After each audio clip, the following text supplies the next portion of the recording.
There's a certain kind of silence you only appreciate after spending a decade surrounded by noise. Studio noise, city noise, emotional noise. I work in sound, commercial-grade acoustics, high-end studio installs, corporate conference room overhauls. Basically, I make rich people's words sound cleaner while their actions stay just as messy. So it was almost poetic that I'd end up hearing something I wasn't supposed to, right in my own house. The irony didn't hit me until later. When you spend your days tuning echo cancellation systems and adjusting reverb curves, you start noticing things the average ear wouldn't. Tiny inconsistencies, artifacts in sound that shouldn't be there.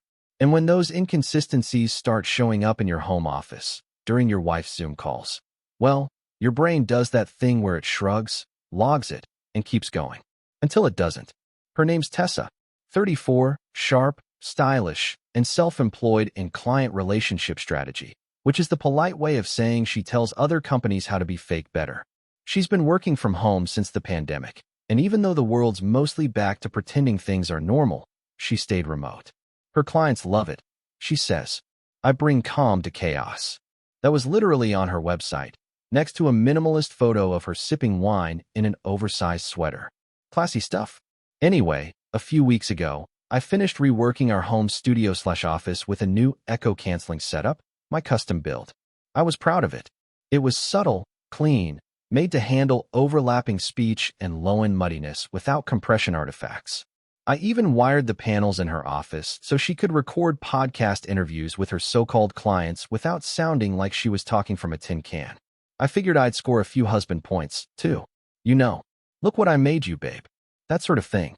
The first time I noticed it was a Tuesday. I was on a client call, real estate firm, annoying acoustics, too much marble in the meeting room, when I heard this strange doubling effect. Like an echo, but not mine. Not even local. It was faint, buried under ambient noise. Like a voice bouncing off the wrong set of walls. Then it happened again. And again. Always when Tessa was in a meeting. Now, look, I'm not the jealous type. Honestly, I didn't even think cheating at first. I assumed it was a tech issue. Something crossed in the wiring, maybe a spatial bleed. I even blamed myself. The new system was experimental, after all, but I couldn't shake the feeling. The frequencies weren't lining up right. It got worse when I started hearing her voice in the bleed, but not her professional voice. Not the measured, polished tone she used when selling strategies, or whatever. No, this was a softer voice. Breathier. And sometimes, though I tried to tell myself otherwise, I swore I could hear her laugh. That flirty, snorty laugh she used to aim at me when we first got together. So I did what any sound guy with an ounce of suspicion and a home full of microphones would do. I rewired the whole damn panel system. You'd be surprised how many smart devices route audio in the background, especially when they share a mesh network. A little tweak here, a firmware rollback there, and suddenly I had a complete audio log of her workday, routed into a discrete file directory only I could access. I told myself it was just a test, just to confirm the system worked, just to calm my nerves. The first full log I listened to was on a Thursday. That was the day I stopped lying to myself. Her client, a man named Cal, because of course he had a monosyllabic tech bro name, had a voice like sandpaper and syrup. I heard her greet him with a purr. Literally purr. She giggled when he asked if she was alone in the house today. Of course, she said. Greg's at work, always busy playing with wires. My name's Greg, by the way. The rest of the call was a masterclass in betrayal. She talked about me like I was a nuisance. Boring. Predictable. Apparently, I get off on being the smartest guy in the room, and I spend more time calibrating gear than touching her. What a line. You could write that on my tombstone. There were moans, eventually. Whispered things. Breathless phrases that no amount of therapy can delete from memory. I didn't stop listening. Not because I wanted to hear more, but because I needed the full context. The full depth of the performance. Cheaters always reveal themselves in the margins, in what they don't say when the moment passes. I wanted the details. The cadence. The nuance. The next day, I smiled over breakfast. She wore her yoga pants and fake yawned through a story about a tough presentation she had coming up. I nodded along, chewed my toast, and thought about which condenser mic I'd use next to catch her fake calls. And that was just the beginning. See, some guys scream, some cry. Me? I design acoustic spaces for a living. Which means I don't confront noise. I absorb it, process it, and return it precisely when and where it's most devastating. Tessa was going to learn that the hard way. It's funny how quickly your routine starts to feel like espionage when you've got a secret mission. Suddenly, walking past your wife's home office feels like tailing a mark. Every door creak becomes a breach of protocol. Every smile is a lie you wear like cologne. You can still smell the rot underneath, but no one else knows. That Friday morning, I gave Tessa a kiss on the cheek and wished her good luck with her client pitch. She smiled, told me she'd be in deep strategy mode all day, and not to bother knocking unless the house was on fire. I nodded. Got it. If flames reach the thermostat, I'll send a text. She laughed. That sweet, false laugh that used to make me feel like I mattered. By noon, I had a pot of coffee, 2 monitors up, and my headphones on. I wasn't just listening anymore. I was cataloging, timestamping, building a library of betrayal. See, once I knew it wasn't just in my head, I leaned in. I'm not the type to confront on gut instinct. I don't flip tables or hurl ultimatums. I plan. I isolate variables. I fine-tune until there's no static left. And let me tell you, there was no shortage of material. Turns out, Kel wasn't a one-off. He was a recurring weekly client. Thursdays at 2, Fridays at 11. Sometimes a bonus call on Monday mornings to set the tone for the week. Tone. Right. It wasn't just the dirty talk that got to me, though that was its own special brand of stomach acid. It was the sheer effort she put into crafting this parallel life. She'd change outfits between calls, switching from business casual to a lacy robe she swore she only wore for spa nights. She kept a little bottle of perfume in her desk drawer, sprayed it before the calls. I know because the microphone in her ceiling tile picked up the aerosol hiss and the soft mmm sound she made afterward. She was rehearsing romance, performing lust, producing adultery with full Dolby surround. And me? I recorded it in 24-bit clarity. By the end of that week, I had 5 separate audio logs totaling over 7 hours. Enough to break a weaker man. But not me. I wasn't broken. I was focused. I started mapping patterns. Her vocal pitch rose when she lied. Her cadence softened when she was about to say something cruel. The little things. The invisible tells. And Cal? That guy had the personality of a damp basement. You know the type, smug, surface-deep charm, always ready with a self-deprecating joke that somehow still made him the hero. Tessa ate it up, giggled like a teenager, called him babe at least 9 times in one call. I counted. One afternoon, I heard her say, if Greg ever found out, he'd probably just recalibrate me. Charming. I didn't say a word that night. I made spaghetti, her favorite, opened a bottle of wine, watched her smile across the table, and pretend our life was still real. The next day, I started step 2. I created a folder on an encrypted drive labeled test_render_audio. Inside, I stored every clip worth keeping. The kisses, the confessions, the slander. I mixed a few of them, cleaned them up. I even added subtle reverb to mimic different room sizes, just in case someone claimed they were staged. Then I built a fake LinkedIn profile for Gregory Sutton, an alias I used for cold calling test software clients. I made him look like a hiring manager for a startup in Cal's industry. Gave him fake connections. Even posted some AI-generated company photos. Took less than a weekend. Technology's a beautiful thing when you know how to bend it. And then, using a burner email, I reached out to Cal. Said we were impressed with his consulting work and wanted to interview him for a strategic media position. Told him we'd seen his name referenced in some trade circles. That we valued discretion, forward thinking, and personalized client dynamics. He replied in 6 minutes. Of course he did. Guys like Cal love being noticed. We set the interview for the following Thursday. Video call, naturally. I sent him a link to a dummy conferencing site I'd coded from scratch. Looked like Zoom, felt like Zoom, but every pixel, every line of code, answered to me. When I told Tessa I had a new studio install that day and would be out until late, she barely looked up from her phone. Cool. I'll be in meetings anyway, she said. I smiled. Yeah, I bet you will. That Thursday arrived like Christmas morning for a psychopath. I dressed sharp, combed my hair, even shaved. Didn't want to look like a villain. Just a friendly, helpful tech guy helping with an interview setup. Cal logged in 2 minutes early. Of course he did. Try hard punctuality. I let him sit in the digital waiting room while I made some last-minute adjustments to the feed. Then, I hit start recording. Hey Cal, I said, cheerful, welcoming. Thanks for logging in early. We've got the hiring manager on in just a sec. In the meantime, just a heads up, our echo reduction software is in beta, so there might be some feedback. If you hear anything weird, just ignore it. He smiled. Flashy teeth, bad lighting. No problem at all, man. Glad to be here. I nodded, muted myself, and triggered the audio file. It started subtle, just some background room tone, then the unmistakable sound of Tessa's voice, soft, sultry, whispering. You know I've thought about you all week. Cal's smile flickered, then her laugh. Don't worry, Greg's gone. He's always gone. Cal blinked, looked off screen, probably wondering if I'd noticed. Then came the moan. And his name. That's when his face changed. Hey, I think there's some, audio interference or something, he stammered. I kept my voice calm. Yeah, weird bug we're working on. Just give it a second. More audio. Her again. God, you're so much better than him. You actually listen. Cal started sweating. Literally sweating. I leaned back, folded my arms, and watched. Then, without breaking eye contact, I ended the feed. He sat frozen for a beat.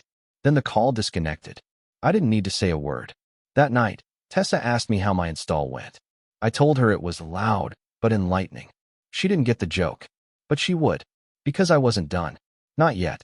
After the Cal incident, which is how I'd come to refer to it in my internal files, I expected fallout. Some sort of ripple. A reaction. Maybe a frantic phone call from Tessa. Maybe Cal ghosting her. Maybe both. But there was nothing. Just silence. And silence, when you're used to noise, becomes its own kind of alarm. I waited 3 days. Tessa carried on like nothing happened. Business as usual. Phone calls, yoga stretches, late-night wine while fake laughing at shows she didn't really watch. The mask was still on, and maybe she hadn't noticed it cracking yet. But I had. I checked the logs from her office. On Friday afternoon, Cal didn't show up to their usual strategy session. No email, no call, nothing. Tessa, ever the professional adulterer, tried texting him twice. Once playfully, once with thinly veiled panic. Neither got a reply. That night, she was quieter than usual. Less performative.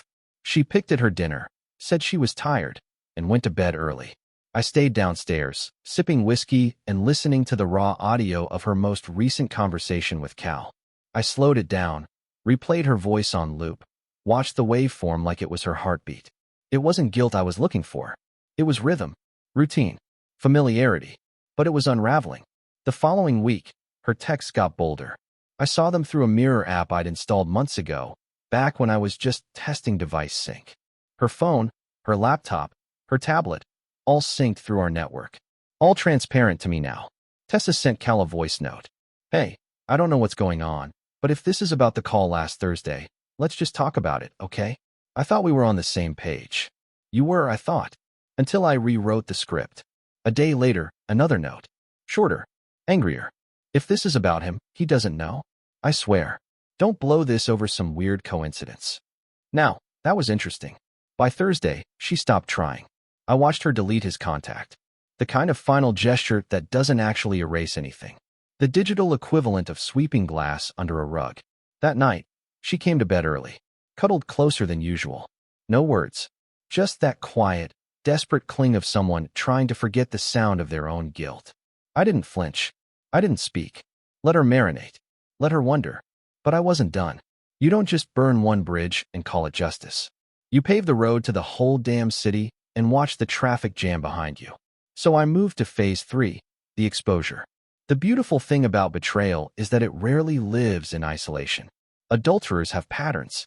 They get lazy. They underestimate the people around them, especially the ones they lie to every day. In Tessa's case, it was a work acquaintance named Bree. I'd met Bree once. At a wine night Tessa hosted for her client network. She had sharp eyes, a sharper tongue, and a way of smiling that made you think she'd already figured you out.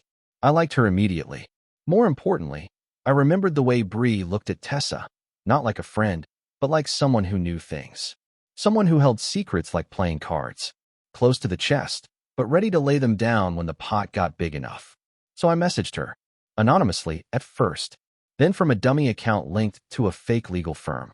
Hi Bree, we're conducting a private inquiry involving misuse of proprietary audio during client interactions. Your name has surfaced in connection with Ms. Tessa Hale's sessions. If this is a mistake, we apologize, but if you've witnessed or heard anything concerning, please reply.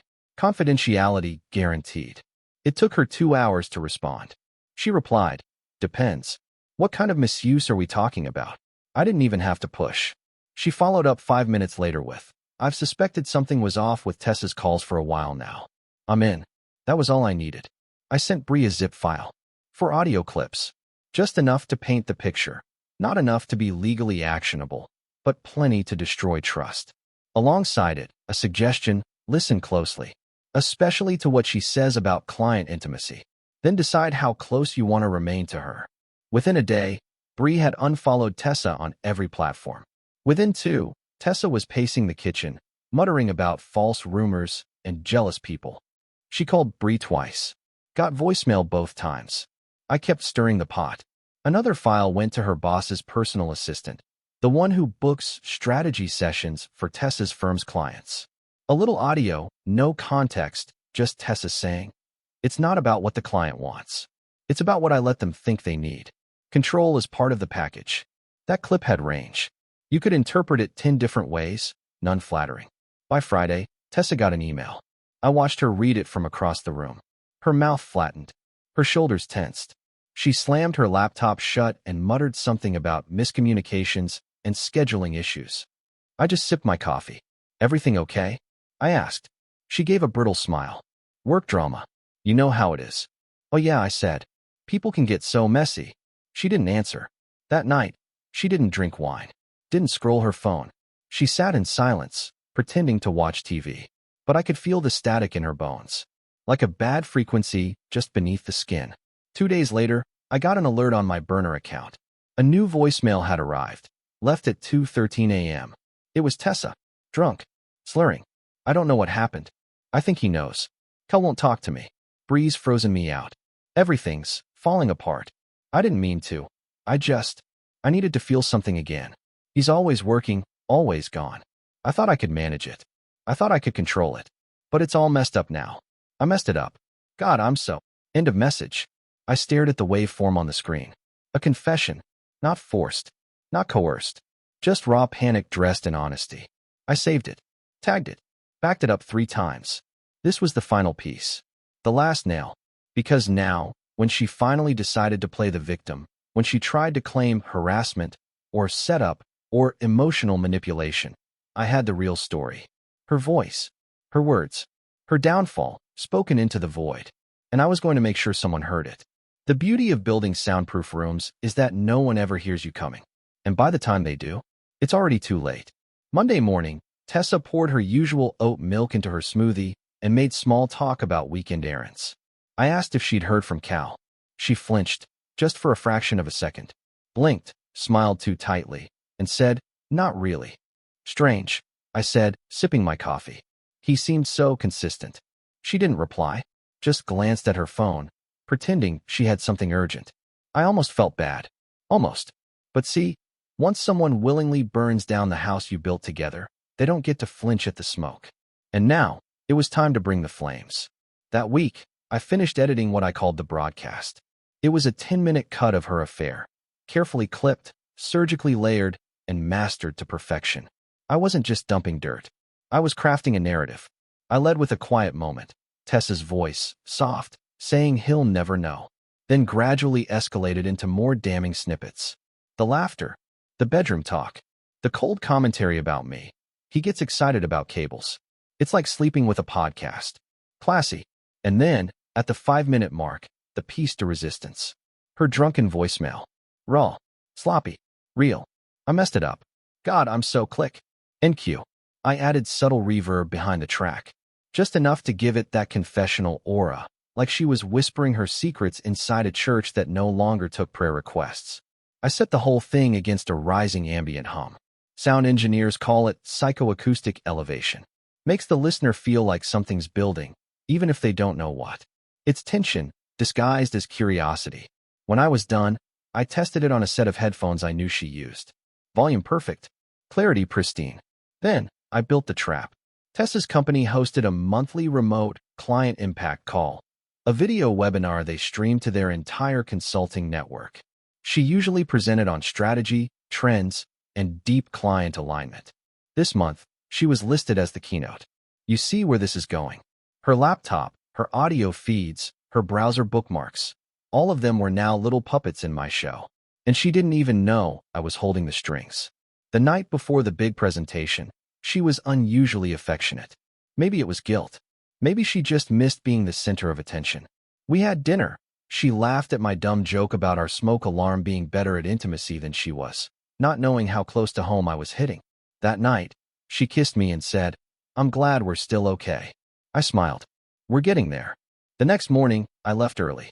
Or at least I pretended to. She waved from the door, coffee in one hand, yoga leggings on, fake energy radiating like a desperate influencer. Once she was settled in for the call, hair done, face lit by the soft glow of a ring light, I tapped into her laptop remotely and launched the webinar stream 10 minutes early, muted her mic, locked her screen share, and queued up the broadcast. It started innocently, just her holding a coffee mug, smiling into the camera, waiting for the meeting to start. A few dozen attendees logged in, then a few hundred. Clients, partners, colleagues. Then the audio kicked in. "Don't worry, Greg's gone. He's always gone." Her smile froze. "What's that?" she mumbled, fiddling with her settings. The laughter started playing. Her laugh. Sultry, amused, humiliating. She looked off-screen, confused, then reached for her trackpad, but I'd locked the controls. She started tapping keys harder, panic settling in. Then came the dirty talk. The kind that would make HR departments twitch. On loop. Crisp. Crystal clear. Someone in the chat wrote, is this a hack? Someone else, "This isn't safe for work." And then, the voicemail. "I don't know what happened. I think he knows. Cal won't talk to me. Bree's frozen me out. Everything's falling apart." I messed it up. The camera zoomed in. Because I triggered the webcam to autofocus on her face. She looked directly into it, right into the eyes of everyone watching, and froze. Then, in real time, she reached forward and ripped the USB cable out of the dock. Cut to black. It was poetry. I shut down the stream and wiped the session logs.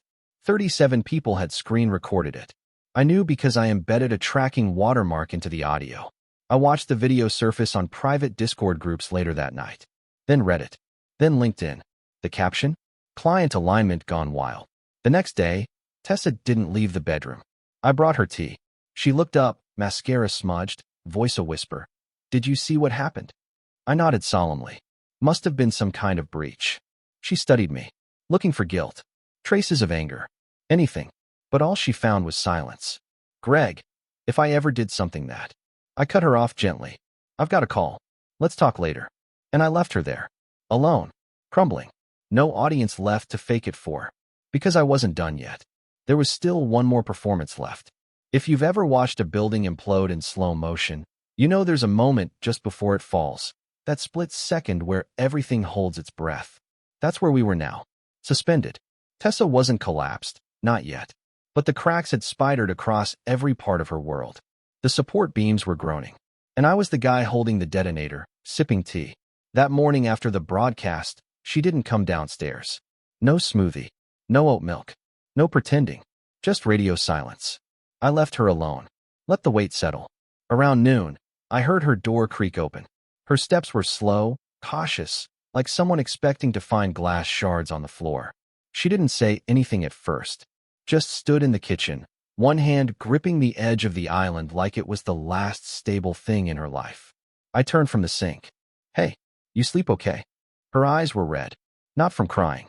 From shock. "I think someone hacked my laptop," she said, voice flat. "That wasn't me. I mean, it was, but I didn't upload that." I nodded, drying a glass. "Weird. Looked like a live stream to me." She blinked. "You watched it?" "Hard not to," I said, placing the glass on the counter. Kind of riveting, honestly. Like an audio documentary. Very immersive. She flinched like I'd slapped her. "Greg," she started, but didn't finish. I waited. When nothing came, I simply said, "Your coffee's getting cold." She stood there for a second longer, then picked up the mug and walked back upstairs. That was the last real conversation we had for a week. In that time, her life collapsed on schedule. Her company put her on immediate leave pending internal review. Her consulting portal access was revoked. Bree blocked her on everything. And Cal? He disappeared like smoke in a wind tunnel. His LinkedIn went dark. His website redirected to a generic splash page. Someone said he'd taken a sabbatical, which we both know means running from shame. Tessa wandered the house like a ghost. Her hair went unwashed. She stopped putting on makeup. Most days, she barely left the bedroom. I'd hear her phone buzzing endlessly, news alerts, missed calls, probably angry emails from clients who weren't thrilled about hearing moaning instead of marketing plans. One night, I found her sitting on the bathroom floor, wrapped in a towel, staring at nothing. "Everything's gone," she whispered. "Everything I built." I sat on the edge of the tub and looked at her, not unkindly. "Was it real?" She looked confused. "The thing you built," I said. "Was it ever real?" She opened her mouth, but no words came out. And I left her there, again. But this wasn't about pain. Not anymore. This was about conclusion. There was still one string left to cut. See, most people think exposure is the endgame. Humiliate them, and boom, victory. But humiliation is fleeting. People recover. They rebrand. They reinvent. No, if you really want to dismantle someone, you don't just expose them. You isolate them. So I went after her safety net, her parents. I'd always gotten along with them, even if we weren't close. They lived in the next state over, proper, conservative, social media illiterate. The kind of people who still printed emails. They'd always thought I was a little cold, but reliable, dependable, a good match. I kept in touch, even during all of this. Casual texts, photos of the garden, nothing dramatic. Until now, I printed out a small packet, bound it like a pitch deck. On the cover, "For your awareness, confidential." Inside, I laid out selected transcripts. Just a few. Sanitized but clear. Tessa talking about me. About Cal. Her strategies for manipulation. The timestamps. The voicemail transcription at the end. No audio. No images. Just black text on white paper. Clean. Boring. Devastating. I mailed it Priority Express. 3 days later, Tessa's phone rang. She answered it in the hallway, pacing. Her voice cracked on, "I can explain." She said it wasn't what it looked like, 3 different ways. I heard betrayal, and "you need help," and "we're ashamed," before she dropped the phone and slid down the wall like someone unstrung. She stayed there a long time. I let her. Later that night, she sat across from me at the kitchen table, a glass of wine untouched in front of her, her hands shaking. "I don't know who I am anymore," she said. I didn't respond. She looked at me, eyes searching. "I know I don't deserve it, but I just want to fix this." I leaned back in my chair. "You want to fix this?" She nodded slowly. "Then confess."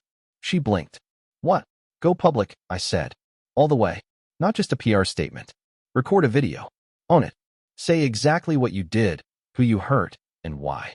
I can't." "Then this isn't about fixing anything. It's about salvaging your reputation." She didn't argue, just lowered her eyes. I stood up, took my plate to the sink, and said, "You have until Sunday." She didn't ask what happened after Sunday. She knew. 2 days passed. She didn't record the video. And that was fine, because I had one more move. See, in her voicemail, that sloppy, whispered confession, there was one phrase she'd repeated twice. I thought I could control it. That line stuck with me, so I used it. I uploaded a new podcast episode on a throwaway channel I'd created months ago. Called it Client Control, a case study in deception. In it, I layered her voice, her voicemail, her quotes, her laughter, with commentary from Greg Sutton, a calm narrator who walked through the psychology of power, manipulation, and how technology reveals the truth. It wasn't mean. It wasn't aggressive. It was clinical, like a surgeon, not a soldier. The podcast went semi-viral. Not huge, just enough to resurface in certain circles, marketing groups, infidelity forums, even a few Reddit threads. People recognized the voice. They shared it. And that was all I needed. Tessa saw it a week later. Someone sent it to her in a message with one word. Familiar. She confronted me that night. Or tried to. "You published my voice," she said, trembling. "No," I said. "Your voice published itself. I just gave it a better mic." She stared at me, mouth open. And I added, "You still think this is about revenge? It's not. This is a lesson in acoustics." She looked lost. "Every room has an echo, Tessa. Even the lies." By the time the podcast finished its quiet little tour across the internet, I stopped counting how many people had reached out. Not to me, of course. Not directly. The account wasn't linked to my real name, my business, or my life. Just a dummy voice with a calm cadence and an air of academic detachment. Exactly how I liked it. The messages poured into the inbox I'd set up for the podcast. Some were anonymous fans who loved the psychological insight. Some were bitter exes praising the catharsis. And a few, the ones that mattered, were people who had known Tessa. Clients, industry colleagues, acquaintances who heard the distorted truth and recognized the unfiltered voice behind it. None of them contacted her directly. That was the beauty of it. You don't need to burn someone publicly when you've already made them radioactive. She never saw it coming. And that, in the end, was what made it perfect. The final nail wasn't scandal. It was silence. Tessa stopped trying after that. There were no more explanations, no more late-night doorframe confessions. Her energy collapsed in on itself like a dying star. She moved around the house like a figure in a screensaver, always shifting, never engaging. The woman who once commanded rooms with her voice now flinched at the sound of her own name. And I slept just fine. A few weeks later, she brought up the D word. Not dramatically. No tears. Just a thin, exhausted whisper over morning coffee. I think we should separate, she said. I blinked at my toast, then met her eyes. Okay. She seemed surprised. Like she thought I'd fight. Like she thought the man she'd written off as boring and passive would suddenly beg to hold on to a future she'd set on fire months ago. I'll move in with my sister, she added. I nodded. I already packed a few boxes for you. She didn't ask when. I didn't tell her I'd started weeks ago, right after the podcast aired. 2 days later, she was gone.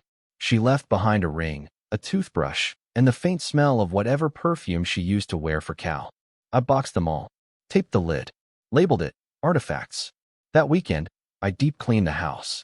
Not just the physical stuff, the drawers, the closets, the tech she'd left behind. No, I wiped her accounts off every smart device. Deleted her face from the facial recognition on our doorbell. Rewrote the home automation system from scratch. She didn't live here anymore. Not even digitally. I'd expected that to be the end. Closure. Clean cut. No sequel. But real life doesn't always honor a clean arc. About 3 months later, a mutual friend sent me a screenshot. It was a social media post from Tessa. A new profile photo. Different name styling. Fresh haircut. A caption that read, "New chapter. Stronger than ever." Standard breakup survivor narrative. Nothing surprising. What caught my attention was the voice. She'd started a podcast. Same genre. Same format. Different tone. Warmer, more authentic, built around healing through honesty. I listened to an episode. She told a heavily edited version of our story, sanitized, deflected, repackaged for empathy. She didn't name me, of course, but she painted herself as someone coerced into performance, who'd lost her identity in a cold, controlling relationship, and was now reclaiming her voice. I almost laughed. She'd gone from the villain to the victim to the visionary, all without changing her shoes. Part of me considered responding, debunking, going nuclear, but I didn't, because that's what she wanted, re-engagement. A sequel, a chance to reclaim the narrative. Instead, I let her speak. I let her post. I let her grow her little audience. And then, 5 weeks later, I dropped part 2 of my podcast. This time, I didn't narrate. This time, it was just clips. Her voice again, spliced in with statements from the new podcast. Contradictions. Timeline inconsistencies. Old quotes layered under new lies. All fact-checked, all time-stamped. 10 minutes of echo. I titled it, Echoes, the Remix. I didn't need to go viral. Just needed the right people to hear it. Which they did. Her follower count started dipping. Quietly. No mass exodus. Just a slow leak. Credibility dissolves like sugar in hot water. Invisible at first. Then suddenly, it's just gone. She hasn't released a new episode since. And me? I moved on. I built a new studio. Upgraded my gear. Took on clients who didn't lie with every breath. I even started dating again. Carefully. Quietly. No social media posts. No romantic audio recordings. Just clean sound. Occasionally, I'll get a new subscriber to the old podcast. Someone will email asking, "Was this real?" And I just reply, "What do you think?" Because that's the thing. Truth, like sound, is subjective. Two people hear the same recording. One hears betrayal. One hears freedom. Me? I hear silence now. And it's beautiful. Subscribe to the channel